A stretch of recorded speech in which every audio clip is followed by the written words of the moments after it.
In Washington, President Biden finally held his first press conference in office yesterday. He doubled his goal on vaccine supply, defended his response to the border crisis, and addressed new election bills in Georgia and other states that Democrats call an attack on voting rights. Georgia State Representative Park Cannon was arrested last night after knocking on the governor's door during the signing ceremony.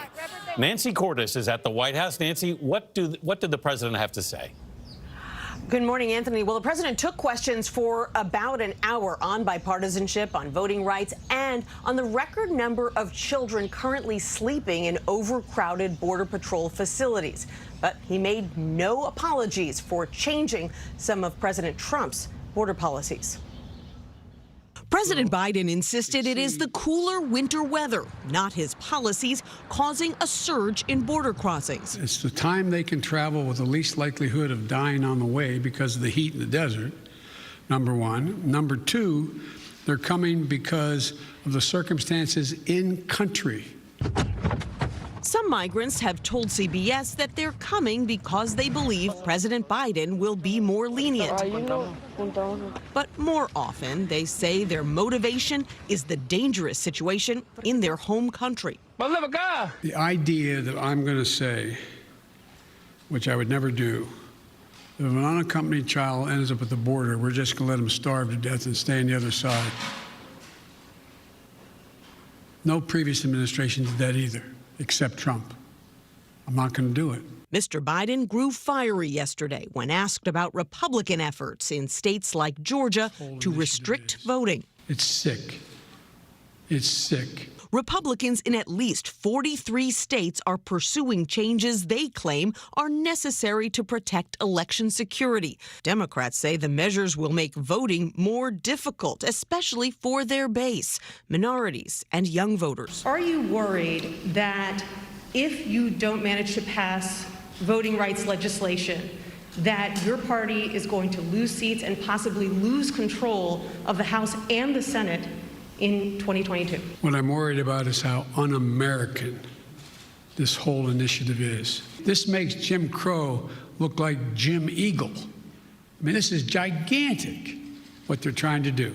Hours after he said that, in a closed-door ceremony, Georgia Governor Brian Kemp signed SB 202, a voting law that critics have called voter suppression. Why does she have to step back?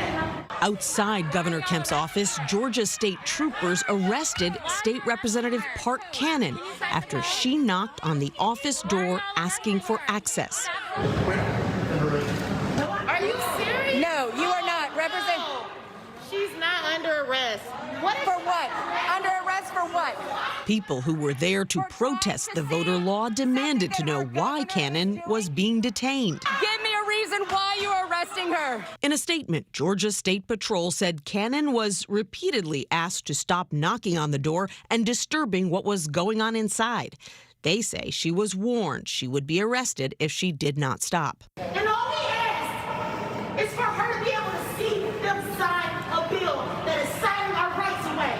Cannon was charged with obstruction of law enforcement and preventing or disrupting General Assembly sessions or other meetings of members. Senator Raphael Warnock, who is also a preacher and happens to be Cannon's pastor, was at the jail when she was released hours later.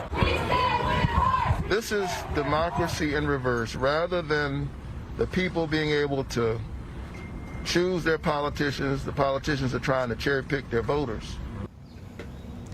As for the president's own political future, I asked him whether he plans to run for re-election in 2024. He said yes, that is his intention. And Tony, on another issue, gun control, interestingly, he declined to give any kind of timeline on his plans to introduce proposals. He said he is going one priority at a time, and the next priority up is infrastructure. All right, Nancy, thank you very much.